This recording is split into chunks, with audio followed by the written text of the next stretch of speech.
ನೀವೆಲ್ಲ ನೋಡಿದಿರಿ. ಒಂದು ಪ್ರಶ್ನೆಯನ್ನು ನನಗೆ ಕೇಳಿದರು ನಮ್ಮ ನಾರಾಯಣಮೂರ್ತಿ ಮೇಷ್ಟ್ರು. ಈ ಮದುವೆಗೆ ನೀವು ಏನಂತ ಹೆಸರಿಟ್ಟಿದ್ದೀರಿ ರಾಘವ್ ಅವರೇ ಅಂತ ಹೇಳಿ. ಪ್ರಾಸ್ತಾವಿಕ ಭಾಷಣದಲ್ಲೇ ಅದನ್ನು ಇವರು ಆರ್ ಎಸ್ ಶ್ರೀನಿವಾಸರು ಭಾಳ ಸ್ಪಷ್ಟವಾಗಿ ಹೇಳಿದ್ದಾರೆ. ಇದೊಂದು ಧಾರ್ಮಿಕ ಕ್ರಿಯೆ ಇಲ್ಲ, ಇದೊಂದು ಸಾಮಾಜಿಕ ಕ್ರಿಯೆ, ಇದೊಂದು ಸಾಂಸ್ಕೃತಿಕ ಕ್ರಿಯೆ ಅಂತ. ಮದುವೆ ಅನ್ನೋದು ಒಂದು ಕಾಂಟ್ರಾಕ್ಟ್, ಇದೊಂದು ಇನ್ಸ್ಟಿಟ್ಯೂಷನ್ ಅದು. ನಾನು ಶುಭಾಶಯ ಪೂರ್ವಕ್ಕೆ ಈ ಸಮಯವನ್ನು ಯಾಕೆ ಬಳಸ್ಕೊಳ್ತೀನಿ ಅಂತಂದರೆ, ಸುಕೃತ ನಾವು ಆಡಿ ಬೆಳೆಸಿದ ಹುಡುಗಿ, ಅವಳ ಇಂದಿನ ಈ ಒಂದು ಹುದ್ದೆ ಇದೆಯಲ್ಲ, ಅದೇನು ಭಾಳ ಹೂವಿನ ಹಾಸಿಗೆ ಏನಾಗಿರಲಿಲ್ಲ, ಅದು ಕಲ್ಲು ಮುಳ್ಳುಗಳ ಹಾಸಿಗೆ ಆಗಿತ್ತು ನಾನು ಕಂಡ ಹಾಗೆ. ಆಕೆ LKG UKGಗೆ ಪ್ರಗತಿ ಶಾಲೆಗೆ ಪುಟ ನಡೆದುಕೊಂಡು ಹೋಗುತ್ತಿರುವಂಥ ಸುಕೃತವನ್ನು ಇವತ್ತು ಪ್ರಜಾವಾಣಿಯಲ್ಲಿ ವಿಶೇಷವಾದ ಲೇಖನವನ್ನು ಬರೆಯುವ ಸುಕೃತವನ್ನು ನಾನು ನೋಡಿದ್ದೇನೆ.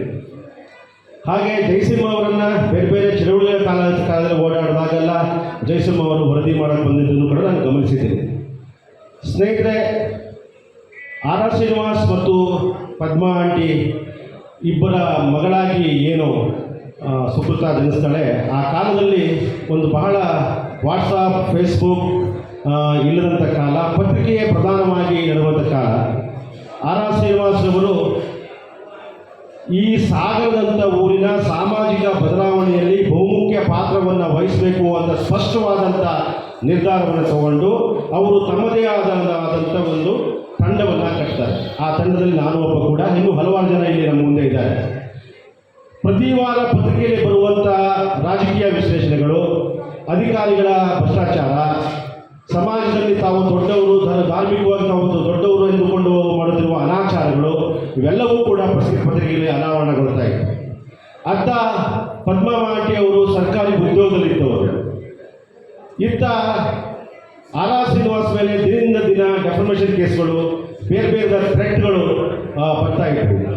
ಆರ್ ಆರ್ ಶ್ರೀನಿವಾಸ್ ಅವರ ಬುಡಕ್ಕೆ ಕೈಯಾಗಬೇಕು ಅಂತ ಪದ್ಮಾ ಆಂಟಿಯವರ ಕೆಲಸಕ್ಕೆ ತೊಂದರೆ ಕೊಡುವಂಥ ಕೆಲಸ, ಹೀಗೆ 10 ಹಲವು ಥರದ ಥ್ರೆಟ್ಗಳು ಬರ್ತಾ ಇರೋ ಕಾಲದಲ್ಲಿ ಆ ಹುಡುಗಿ ಕಣ್ಣಾರೆ ನೋಡಿಕೊಂಡು ಸಹಜವಾಗಿ ಮನೆಯಲ್ಲಿ ನಡೆಯುವ ಎಲ್ಲ ಪ್ರಕ್ರಿಯೆಗಳು ಪುಟ್ಟದಾಗಿ ಬೆಳೆದುಕೊಂಡು ಬರ್ತಿದ್ದ ಮಕ್ಕಳ ಮೇಲೆ ಪ್ರಭಾವ ಬೀರುತ್ತೆ. ಅಂಥ ಒಂದು ಸಂದರ್ಭವನ್ನು ದಿಟ್ಟವಾಗಿ ಎದುರಿಸಿ, ಬಡತನವನ್ನು ದಿಟ್ಟವಾಗಿ ಎದುರಿಸಿ ಇವತ್ತು ಪ್ರಜಾವಾಣಿ ಅಂತ ಪತ್ರಿಕೆಯಲ್ಲಿ ಕೆಲಸ ಮಾಡುತ್ತಾ, ಮತ್ತು ಮನೆಯಲ್ಲಿ ಏನು ನೋಡ್ರಿ, ಒಂದು ಹೇಗಂದರೆ ಒಂದು ಶಿಕ್ಷಣ, ಇನ್ನೊಂದು ಮನೆಯಲ್ಲಿ ಒಂದು ಡೆಮಾಕ್ರೆಟಿಕ್ ಸೆಟಪ್ಪು, ಒಂದು ಆ ಸ್ಪೇಸ್ ಕೊಟ್ಟರೆ ಯಾವ ಥರ ನಾವು ಬೆಳಿಬೋದು ಅನ್ನೋದಕ್ಕೆ ಇವತ್ತು ನಮ್ಮ ಸುಕೃತ ಮತ್ತು ಜಯಸಿಂಹ ಅವರ ಪ್ರೀತಿ ಮತ್ತು ಮದುವೆಯೇ ಭಾಳ ಮುಖ್ಯ. ಸ್ನೇಹಿತರೆ, ನಿಮಗೆಲ್ಲ ಗೊತ್ತಿರ್ಬೋದು, ಪ್ರೀತಿಯ ಮದುವೆ ಅಂತ ಅಂದ ತಕ್ಷಣ ಭಾಳ ಮುಖ್ಯವಾಗಿ 2-3 ವಿಷಯಗಳು ಬರ್ತವೆ. ಒಂದು ಫುಡ್ ಕಲ್ಚರ್, ಇನ್ನೊಂದು ಭೌಗೋಳಿಕ ಹಿನ್ನೆಲೆ, ಆಮೇಲೆ ಮತ್ತೆ ಆ ಭೌಗೋಳಿಕ ಕಲ್ಚರ್, ಈ 3 ಬರ್ತವೆ. ಹೆಚ್ಚಾಗಿ ಆಹಾರ ಕಲ್ಚರ್ಗಳು ಪರಸ್ಪರ ಗುದ್ದಾಡ್ತವೆ, ಎಲ್ಲರ ಮೊದಲ ಡಿಕ್ಕಿ ಹೊಡಿತವೆ. ಭಾಷೆ ಕೂಡ ಬಯಲುಸೀಮೆಯ ಭಾಷೆಯೇ ಬೇರೆ, ಮಲೆನಾಡಿನ ಭಾಷೆಯೇ ಬೇರೆ, ಮೈಸೂರು ಭಾಷೆಯೇ ಬೇರೆ, ಹೀಗೆಲ್ಲ ಇರುವಾಗ ಇವೆಲ್ಲವನ್ನು ಸಮತೂಗಿಸಿಕೊಂಡು ಮುಂದೆ ಹೆಜ್ಜೆ ಹಾಕುವುದೇ ಪ್ರೀತಿ ಮತ್ತು ಪ್ರೀತಿಯ ಮದುವೆಯನ್ನು ಮುಂದುವರಿಯೋದು. ಪ್ರಮಾಣ ವಚನದಲ್ಲಿ ಹೇಳಿದೆಲ್ಲವೂ ಆಗಲಿ, ಆದರೆ ದಾಂಪತ್ಯದಲ್ಲಿ ಭಿನ್ನಾಭಿಪ್ರಾಯ ಬರೋದಿಲ್ಲ ಅಂತೇನಿಲ್ಲ. ಭಿನ್ನಾಭಿಪ್ರಾಯ ಬರೆದಿರುವ ದಾಂಪತ್ಯವು ದಾಂಪತ್ಯವೇ ಅಲ್ಲ. ಆದರೆ ಆ ಭಿನ್ನಾಭಿಪ್ರಾಯವನ್ನು ಸಹಿಸಿಕೊಂಡು ಮತ್ತೆ ಮುಂದೆ ಹೆಜ್ಜೆ ಹಾಕುವುದೇ ನಾನು ನಿಜವಾದ ದಾಂಪತ್ಯ ಅಂತ ನಾನು ಅಂದ್ಕೋತೀನಿ. ನಿಮ್ಮ ಈ ಒಂದು ಮಾದರಿ ಮದುವೆ, ಯಾಕಂದರೆ ಕುವೆಂಪುರವರು ಕರ್ನಾಟಕದಲ್ಲಿ ಇದನ್ನು ಸೆಟ್ ಮಾಡಿ ಒಂದು ಟ್ರೆಂಡ್ ಕ್ರಿಯೇಟ್ ಮಾಡಿದರು. ಏನಪ್ಪ ಅಂತಂದರೆ, ಅತಿಯಾದಂಥ ಅಬ್ಬರದ ಮದುವೆ ಸಮಾಜದ ವಿಘಟನೆಗೆ ಕಾರಣ ಆಗುತ್ತೆ. ಕೆಲವು ಬಡವರು ಕೀಳರಿಮೆಯಿಂದ ಬದುಕುವಂತಾಗತ್ತೆ. ನಾವೇ ಸಣ್ಣಗಿದ್ದಾಗ ನೋಡಿದ್ವಿ, ಮದುವೆಗೆ ಹೋಗ್ಬೇಕಾದ್ರೆ ನಮ್ಮ ಅಮ್ಮ ಮದುವೆಗೆ ಹೋಗೋದಿಲ್ಲ ಅಂತಿದ್ರು. ಯಾಕಂತ ಕೇಳಿದ್ರೆ ಅವರೆಲ್ಲ ತುಂಬ ಬಂಗಾರ ಹಾಕೊಂಡು ಬರ್ತಾರೆ, ಹಾಗಾಗಿ ನನ್ನ ಕೊಳ್ಳಲ್ಲಿ ಯಾವುದೇ ಬಂಗಾರ ಸರ ಇಲ್ಲ, ಅಂದರೆ ಮದುವೆಗೆ ಹೋಗೋದಿಲ್ಲ ಅಂತ. ಸೊ ಇವೆಲ್ಲವನ್ನು ಗ್ರಹಿಸಿದಂಥ ಕುವೆಂಪುರವರು 300 ಜನರಿಗಿಂತ ಜಾಸ್ತಿ ಜನ ಸೇರಬಾರ್ದು, ಅಬ್ಬರ ಮಾಡಬಾರ್ದು, ಅಕ್ಕಪಕ್ಕ ಪರಿಸರಕ್ಕೆ ತೊಂದರೆ ಆಗಬಾರ್ದು, ಪರಿಸರ ಮಾಲಿನ್ಯಗೊಳ್ಳಬಾರ್ದು, ಇವೆಲ್ಲ ಕಾರಣಗಳು ಮತ್ತು ಆರ್ಥಿಕವಾದಂಥ ಒತ್ತಡಗಳು ಅವರ ಪೋಷಕರ ಮೇಲೆ ಬರಬಾರ್ದು.